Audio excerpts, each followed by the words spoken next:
Four lane চালু সহ সিরাজগঞ্জ জেলার সড়ক মহাসড়কগুলো উন্নত হওয়া সত্ত্বেও থেমে নেই দুর্ঘটনা। এ নিয়ে বগুড়া নগরবাড়ি মহাসড়কের উল্লাপাড়ার চৈচলটালা শিখা থেকে বিস্তারিত জানাচ্ছেন প্রতিনিধি ফেরদৌস হাসান। ফেরদৌস, এই যে মহাসড়কগুলো উন্নত হওয়া সত্ত্বেও দুর্ঘটনা থেমে নেই, এর কি কারণ একটু জানাবেন?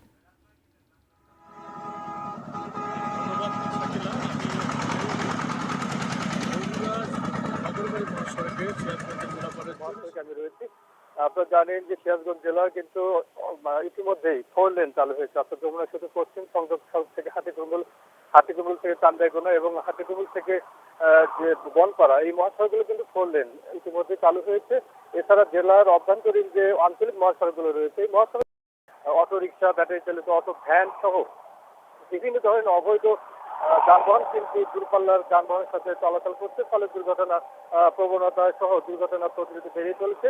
এছাড়া ফোর লেনে কিন্তু ফোর লেন চালু হওয়ার মধ্যে দিয়ে কিন্তু চালকদের মধ্যে যে প্রতিযোগিতা, অর্থাৎ বেপরোয়া গতির গাড়ি চালানোর কারণে কিন্তু দুর্ঘটনা বেড়ে চলেছে। সেই সাথে flyover, underpass, overpass, foot over ব্রিজগুলোও কিন্তু নিয়মের মধ্যে চলাচল করছে না। সেই ফলে সব মিলিয়ে এই জেলার অভ্যন্তরীণ যে মহাসড়ক গুলো রয়েছে, সেই মহাসড়কগুলোতে বেপরোয়া অদক্ষ চালক, সেই সাথে অবৈধ যানবাহনের দৌরাত্ম্য সহ নানাবিধ কারণে, বিশেষ করে যারা পথচারী রয়েছেন, চালক রয়েছেন, যাত্রী রয়েছেন, তাদের মধ্যে কিন্তু সচেতনতার অভাব রয়েছে।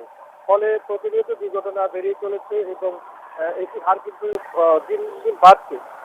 বিশেষজ্ঞরা সহ সংশ্লিষ্টরা মনে করছেন যে এই যে ট্রাফিক ব্যবস্থা, সেই সাথে প্রশাসনের নজরদারির অভাব, দুর্বল যে আইন প্রয়োগ, এইসব কারণেই কিন্তু এই দুর্ঘটনা বেড়ে চলেছে। তারা আশা করছেন যে বিআরটিএ, জেলা প্রশাসন এবং ট্রাফিক বিভাগ থেকে যদি নিয়মিতভাবে এগুলো মনিটরিং করা হয়, সচেতনতা বৃদ্ধির জন্য যদি কার্যকরী ব্যবস্থা গ্রহণ করা হয়, তবেই কিন্তু এই দুর্ঘটনা রোধ করা সম্ভব।